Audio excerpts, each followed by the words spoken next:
मैं हूं अंकित अवस्थी और आप हैं मेरे साथ में आज एक खास अपडेट में। और खास अपडेट इस बात का है कि जिस तरह से मिडिल ईस्ट के अंदर हालात बने हुए हैं, अमेरिका अमेरिकियों को निकालने में लगा हुआ है। ऐसे में भारतीयों का क्या हो रहा है? बड़ा सवाल यह है कि अमेरिका ने अपनों को बचाने के लिए तो प्रयास कर लिए, लेकिन दुनिया को मुसीबत में छोड़कर जा रहा यह अमेरिका कब दुनिया के देशों को समझ में आएगा? इससे दूसरी सबसे इंपॉर्टेंट बात यह है कि जहां अमेरिकी निकाले जा रहे हैं, वहीं भारतीयों का क्या हो रहा है? लगभग 1 करोड़ के आसपास भारतीय मिडिल ईस्ट के देशों में काम कर रहे हैं। एक रफ नंबर है 35 लाख के आसपास तो भारतीय केवल यूएई के अंदर काम कर रहे हैं। और ना जाने कितने ही बड़ी संख्या में लोग यहां पर टूरिस्ट वीजा पर काम करने गए हुए हैं या फिर टूरिस्ट वीजा से घूमने गए हुए हैं, अप डाउन्स में हैं, अपने बिजनेसेस को ऑपरेट कर रहे हैं। उन समस्त भारतीयों के लिए भारत सरकार क्या कर रही है? क्या हम अपने स्तर पर उन भारतीयों को ला भी पा रहे हैं या फिर हमने उन्हें स्थिति सामान्य होने तक के लिए छोड़ दिया है? आज के सेशन में बताएंगे, क्योंकि भारत के प्रधानमंत्री के द्वारा मिडिल ईस्ट के देशों में लगातार संवाद किया जा रहा है। विदेश मंत्रालय अपने स्तर पर दूतावास के माध्यम से जो संदेश दे रहा है वो अन्य देशों से कितना सही है, कैसा है? मेरे प्यारे साथियों, मिडिल ईस्ट के हालात में 3 बड़े देश, इजराइल, अमेरिका और ईरान, जिसमें ईरान से लड़ने के लिए ये 2 देश एक होकर आए थे, लेकिन ईरान ने अमेरिका की जहां जहां पहचान थी वहां वहां पर बदला लेना शुरू किया। परिणाम स्वरूप इस तरह के नजारे निकल कर आए।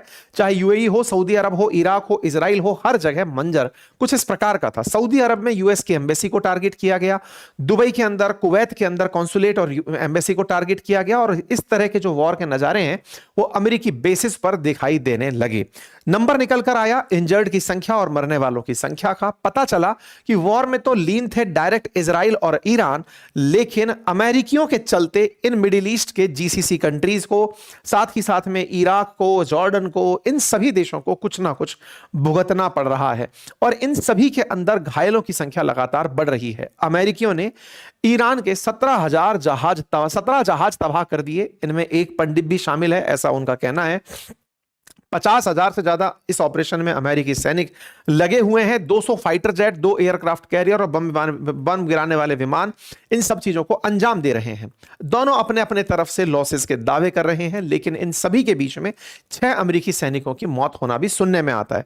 वहीं दूसरी ओर ईरान पर हुए हमले में 150 स्कूली छात्राएं अमेरिका के द्वारा या इजराइल के द्वारा हमले में मारी जाती हैं। इसके ऊपर यूएन के अंदर मांग उठती है कि जांच की जाए कि कैसे निर्दोष लोगों के ऊपर टारगेट किया गया। अमेरिका ने एज यूजुअल पल्ला झाड़ लिया कि हम ऐसा नहीं कर सकते। लेकिन हां, इस पूरी गहमा गहमी में जिस तरह से लोगों की जानें जा रही हैं, अस्थिरता का माहौल है। सबसे ज्यादा चिंतित वो लोग हैं जिनके अपने इन मिडिल ईस्ट देशों में फंसे हुए हैं। कारण क्या है कि इस क्षेत्र से अब फ्लाइट्स उड़ना बच रही हैं, क्योंकि पता चले कि इधर से चली हुई कोई मिसाइल इन 10 देशों में से कहीं भी जाने के लिए हो और वो कहीं ना कहीं किसी फ्लाइट में ना लग जाए और पता चले कि एक यात्री विमान क्रैश मार जाए। और एक साथ यात्री विमान जिसमें निर्दोष लोग सवार हैं, अगर वो क्रैश हो जाते हैं तो एक बड़ी असुविधा हो जाएगी। यही कारण है कि अब यात्रा के लिए रूट्स को बहुत लंबा लंबा निकाल दिया गया है। बहुत ही ब्लैक सी के ऊपर से होकर के या फिर नीचे की तरफ से रेड सी के ऊपर से होकर के फाइटर मतलब यात्री विमानों को निकाला जा रहा है। आप सभी इस बात को जानते हो कि दोहा और दुबई, ये 2 वो जगह हैं जो इंटरनेशनल ट्रांजिट के लिए बहुत अहम मानी जाती हैं। विदेशों में जाने वाले, विशेष रूप से यूरोप और अमेरिका जाने वाले जितने भी यात्री हैं, वो अक्सर यहां पर ट्रांजिट कर रहे होते हैं, विमान बदल रहे होते हैं, ले ओवर कर रहे होते हैं। यहां पर बहुत बड़ा एक तरह से एयरपोर्ट है जो यात्रियों को एक प्लेन से दूसरी प्लेन में जाने की सुविधा उपलब्ध कराता है।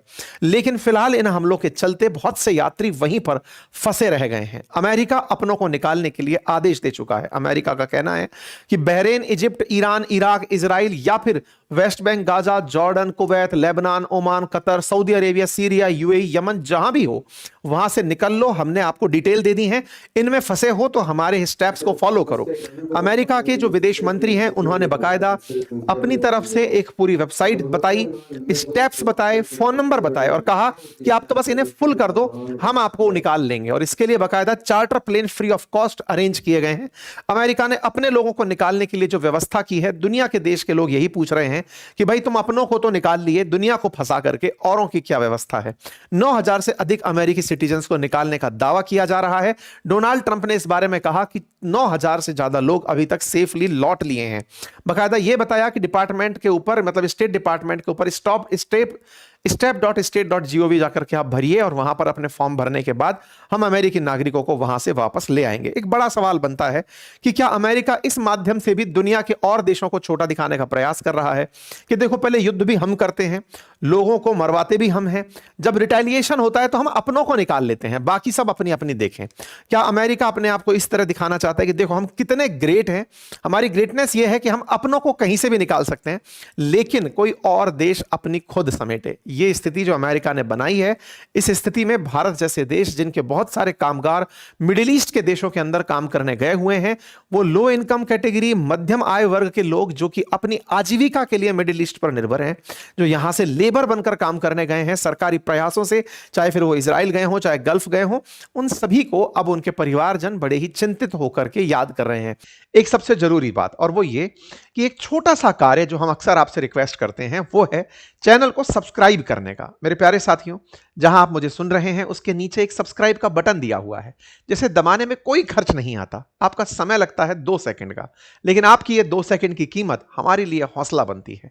अगर आप इस छोटे से काम को करते हुए आगे बढ़े तो ये हमारे लिए बहुत ही सकारात्मक रहेगा, हमारे हौसले को बढ़ाएगा, हम आप तक और अच्छा काम लेकर पहुंचेंगे ये और सुनिश्चित करेगा। आइए आगे बढ़ते हैं।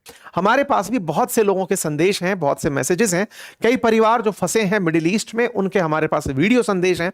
वो हमसे बार बार ये गुहार कर रहे हैं कि आप हमारी जानकारी तो कम से कम सरकार के सामने पहुंचा दीजिए। हमारे पास ये माध्यम है जिसके माध्यम से हम चर्चा जो भी हमें काबिल लोग सुन रहे हैं उन तक पहुंचा रहे हैं कि भैया एटलीस्ट जिनको जो कमिट कर दिया गया है। और यहां पर एक बहुत बड़ी चैलेंज जो आ रही है वो ये है कि बहुत सारे मिडिल ईस्ट में फंसे भारतीय जो टूरिस्ट वीजा पर भी गए हुए हैं, उनमें से अचानक उनकी फ्लाइट रद्द हो जाने के चलते उनको दवाओं संबंधित दिक्कत होने लगी है। मिडिल ईस्ट के बहुत से देशों में दवाइयां भारत की पर्ची पर नहीं दी जाती। भारत का डॉक्टर भारत में है, मरीज विदेश गया हुआ है और भारतीय पर्ची पर वहां दवाइयां मिल नहीं रही हैं। जो दवाई मरीज यहां पर रेगुलर खाता था वो दवाइयां भी वहां नहीं मिलती हैं।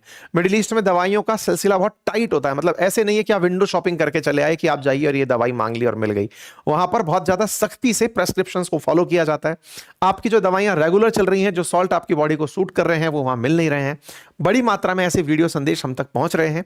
बस सरकार से बस यही दरख्वास्त है कि एटलीस्ट उन लोगों को प्रायोरिटाइज किया जाए जो बीमार हैं, जिनको लेकर के परिवारजन में कोई छोटा बच्चा है या फिर कोई इकलौता है, कोई बुजुर्ग है, कोई व्यक्ति ऐसा है जो परिवार से पीछे छूट गया है। ऐसी स्थितियों पर दूतावास सक्रियता से कार्य करे। यह अपने आप में बड़ी गंभीर चिंता का विषय है। हालांकि भारत सरकार अपने स्तर पर मिडिल ईस्ट के देशों से लगातार संपर्क में है और उन देशों के साथ साथ उन्हें निकालने की बात कर रही है।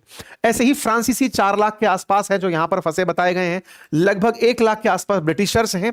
उनको निकालने के लिए सब देश के लोग अपने अपने स्तर पर लगे हुए हैं। युद्ध का जो माहौल बना हुआ है, ये जो आप एनिमेशन देख रहे हैं, ये बना है एआई से। ये एआई जनित बहुत सी तस्वीरें इस समय सोशल मीडिया पर सर्कुलेट भी की जा रही हैं। यदि आप भी चाहते हैं, क्योंकि ये सारा की सारा एआई वीडियो हमने अपनी क्लास में बनाकर दिखाया है, आप भी चाहते हैं कैसे एआई टूल्स के थ्रू इन चीजों को बनाया जा रहा है, तो अभी जाइए, कमेंट बॉक्स में लिंक पिन किया हुआ है। जहां तक बात हो भारतीयों की, तो भारतीय लगभग 1 करोड़ हैं जो वेस्ट एशिया के अंदर रहते हैं, जिनमें से लगभग 27 लाख लोग सऊदी अरब में, 35 लाख लोग यूएई के अंदर, लगभग 10 लाख कुवैत के अंदर और लगभग 8 लाख कतर में रहते हैं। ओमान में भी 6.5 लाख के आसपास और बहरीन में भी 3.5 लाख भारतीय रहते हैं। ये एक बड़ा नंबर है। इसी कारण से भारत के प्रधानमंत्री द्वारा लगातार मतलब तमाम देशों के साथ संपर्क भी जारी है और इंडिया ने अपने जितने भी पैसेंजर्स फंसे हैं आबू धाबी और यूएई में, उनके साथ में कहा है कि वो यूएई अथॉरिटीज के साथ टच में है। एक लिस्ट ऑफ नंबर दिया गया है इसमें भी, लेकिन चैलेंज ये आ रहा है कि बहुत सारे नंबर्स लग नहीं रहे हैं। जैसा कि यात्रियों की शिकायतें हैं कि जो नंबर जारी किए गए हैं इनमें कुछ में इश्यूज हैं। भारत सरकार चूंकि टेक्नोलॉजी के माध्यम से ये सुविधाएं दे सकती है, ऐसी कोई व्यवस्था या तो चैटबोट के माध्यम से जैसे अमेरिका कर रहा है, वेबसाइट भरने की व्यवस्था, कुछ ऐसी व्यवस्था जो तकनीकी रूप से संभव है, उन चीजों को किया जा सकता है। प्रधानमंत्री ने इसी के लिए हाल ही में कैबिनेट कमेटी ऑन सिक्योरिटी की भी बैठक बुलाई थी। भारत के विदेश मंत्री ने काउंसलर सर्विस मैनेजमेंट सिस्टम के माध्यम से ग्रीवांस रिड्रेसल के लिए प्रॉपर तरीके से एक लिंक जारी किया है जिसको जाकर के आप भर सकते हैं। साथ ही साथ गवर्नमेंट लगातार इस ग्राउंड क्षेत्र में जो कन्फ्लिक्ट है वहां पर शांति व्यवस्था कैसे हो इसके प्रयास जारी कर रही है। 3 मार्च को मिडिल ईस्ट से भारत लौटे हुए पैसेंजर्स की संख्या लगभग 2000 से अधिक बताई गई।